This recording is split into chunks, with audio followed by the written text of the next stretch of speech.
Hello, કેમ છો બધાને? જય શ્રી કૃષ્ણ, જય સ્વામિનારાયણ, જય સિયારામ. હવે આજે આ થોડું વોક કરવા નીકળ્યા હતા. આજે અહીંયા વેધર બહુ સરસ મજાનું છે. 25 ડિગ્રી ટેમ્પરેચર છે. 20થી ઉપર અમને લગભગ જૂન જુલાઈમાં ટેમ્પરેચર મળતું હોય. એટલે તમે જોવો છો કે એટલું સરસ વેધર છે, સની છે, અને આ જે કુદરત છે એ ફૂલી ફાલી અને આ ખીલી છે. બહુ સરસ છે. જેમ જેમ હું આગળ રસ્તામાં જઈશ એમ તમને થોડું થોડું હું બતાવતી જઈશ. આઈ થિંક આગળ રસ્તામાં થોડી સ્કૂલ, બસ સ્ટોપ આ તે બધું આવશે. હવે આ એરિયા જે છે એ બધો રેસિડેન્શિયલ એરિયા છે. આ સોસાયટી છે. એ સોસાયટીની પાછળ વિલા એરિયા છે. સામે આ બધા તમને અપાર્ટમેન્ટ્સ દેખાય છે, બરાબર.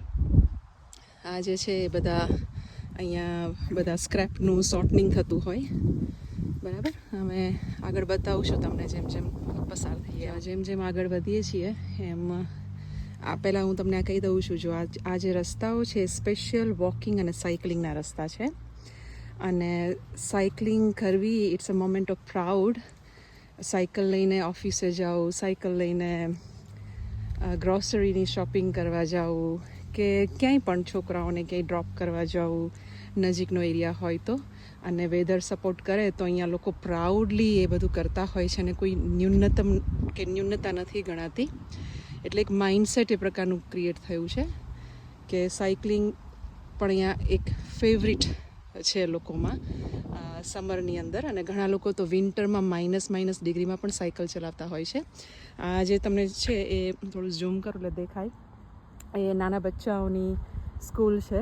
અહીંયા આ જે છે આ જે છે સ્પેશિયલ એ લોકોને રમવા માટેનો એરિયા બનાવેલો છે. તમે જોવો છો બધું લાકડાથી એ લોકોનું નાની મોટી એ લોકોની એક્સરસાઇઝ ને બધી એક્ટિવિટીઝ થઈ શકે અને એ લોકો પૂરી એક્ટિવિટીઝ કરી શકે ઘણી બધી. એ છેક ત્યાં ફેન્સ બાંધેલી છે ત્યાં સુધી આ નાના છોકરાઓના સ્કૂલનું પ્લેગ્રાઉન્ડ બનાવેલું છે. સેન્ટરની અંદર ત્યાં માટી નાખી અને ત્યાં છોકરાઓ માટી સાથે રમી શકે.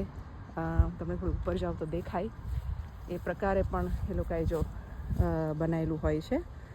તો આ બધાનું છોકરાઓ રમે, માટી સાથે રમે, એક્સરસાઇઝ કરે, તડકો હોય ત્યારે તડકાની અંદર રમે, એ બધું જ અહીંયા ખૂબ મોટિવેટ કરવામાં આવે છે અને બધા ખુશી કરતા હોય છે.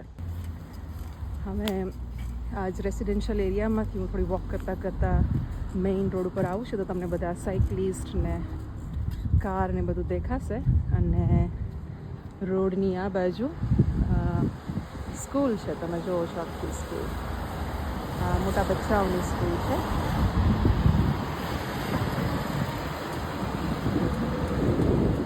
અને સામે શોપિંગ સેન્ટર છે. તમે જોવો છો કે અહીંયા જ્યાં પણ કારનો રસ્તો હોય, ઝૂમિંગ કરું, કારનો રસ્તો હોય ત્યાં સાયકલ અને પેડિસ્ટ્રિયન બંને માટે રસ્તાઓ હોય જ. એટલે તમને થોડું કન્વિનિયન્સ રહે. એવરીડે તમારે જો વોકિંગ ને બધું કરવું હોય તો બહુ વિચારવાનું નહીં કે જઈશું, ભીડ હશે. લગભગ મજા આવે. સામે બસ સ્ટોપ છે. હું તમને થોડું ઝૂમ કરીને બતાવું. આ જે છે બરાબર છે, જ્યાં એવરી 3-4 મિનિટે તમને બસ મળતી હોય અને તમને ટાઉનમાં લઈ જાય, બરાબર. રસ્તા ઉપર બી લગભગ તમને 4 વ્હીલર જોવા મળશે. 2 વ્હીલર લગભગ ભાગ્યે જ જોવા મળતા હોય છે. વોક કરતી હતી પણ વોક કરતાં થોડું પાછું આવી ગઈ, કારણ કે એક વસ્તુ યાદ આવી કે તમારી જોડે હું શેર કરું. આ જે બધા હાઉસીસ દેખાય છે, આ રેડ કલરની બિલ્ડિંગ્સ, આની પાછળ પણ એવી 4-5 બીજી બિલ્ડિંગ્સ છે. એટલે આવા દરેક એરિયાની અંદર છે ને સ્પેશિયલ હાઉસીસ હોય છે ઓલ્ડ એજ માટે.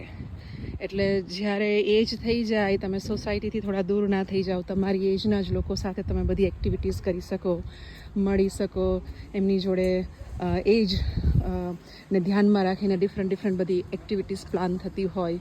એટલે બહુ સુંદર અને સરસ પ્લાનિંગ કરવામાં આવે છે. ક્યારેક આપણે સાંજે અહીંથી વોક કરતાં નીકળીએ તો એટલું સરસ દેખાય કે બધા જ અરાઉન્ડ 70-80 યર્સના જે લોકો છે બધા ભેગા થઈ અને ડિફરન્ટ એક્ટિવિટીઝ કરતા હોય છે. આ એની પબ્લિક ટ્રાન્સપોર્ટ ની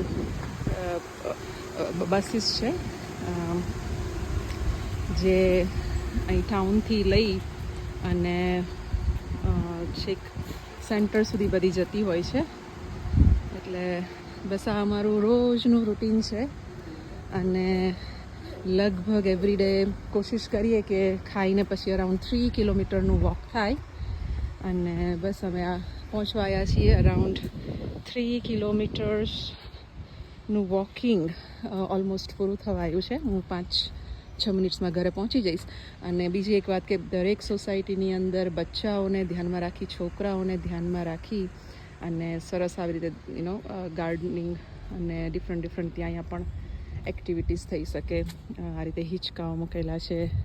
આ સામે છે મિલિયો સ્ટેશન કહેવાય. મિલિયો સ્ટેશન એટલે તમે તમારું સ્ક્રેપ ને આ ને તે બધું ત્યાં સારી રીતે સોર્ટિંગ કરી અને પછી ફેંકી શકો છો. બસ અહીંથી અમે આપણે આગળ હું વધીશ એટલે આ સોસાયટીનો એરિયા પણ પૂરો થઈ જશે અને ઘરે પહોંચી જઈશું. બરાબર, ચલો આજના બ્લોગમાં આટલું જ. અને જો તમને કોઈ ક્વેશ્ચન્સ કેવું હોય તો મને કહેજો. હવે યસ, જો અહીંયા પહોંચતા પાછી એક બીજી વસ્તુ યાદ આવી કે આ બધા જે છે ને બેરીઝ છે, તમે જુઓ બધી ડિફરન્ટ પ્રકારની બેરીઝ છે. જો અત્યારે કાચી છે કારણ કે આ જૂન મહિનો ચાલે છે. અને આ જે બધી છે સ્મોલ હાલોન બેરીઝ ના ઝાડ છે. તમે જોવો છો કેટલા બધા બધી બ્લુબેરીઝ છે, બહુ બધી આવેલી છે. જુલાઈ મહિનાની અંદર આ બધી જ બ્લુબેરીઝ છે એ પાકી જશે અને ખાઈને ધરાઈ જઈશું આ રસ્તામાં આવતા જતાં. એટલી બધી બેરીઝ થાય છે. આ બેરીઝનું નામ તો હું ભૂલી ગઈ છું, પણ તમે જુઓ ઢગલો છે. કાચી છે બધી અત્યારે, પણ અમે પછી આ બધા જુઓ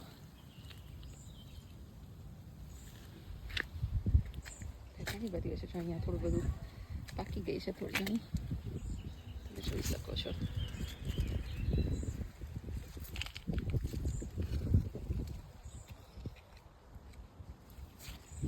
છોકરાઓ પછી આવતા જતા ખાતા છે. આ જો ઢગલા બધા એક છોડની અંદર બહુ સરસ રીતે પાકી ગઈ છે બધી અને ખાતા હોય. આગળ જતાં સ્ટ્રોબેરીઝની એના છોડવાઓ બી ઘણા બધા છે. એ હું તમને નેક્સ્ટ ટાઈમ વોક કરવા જઈશ તો એ સાઈડ લઈશ, એટલે ક્યારેક આપણે બતાવીશું. ચલો બધાને અગેન જય સ્વામિનારાયણ, જય શ્રી કૃષ્ણ, જય સિયારામ.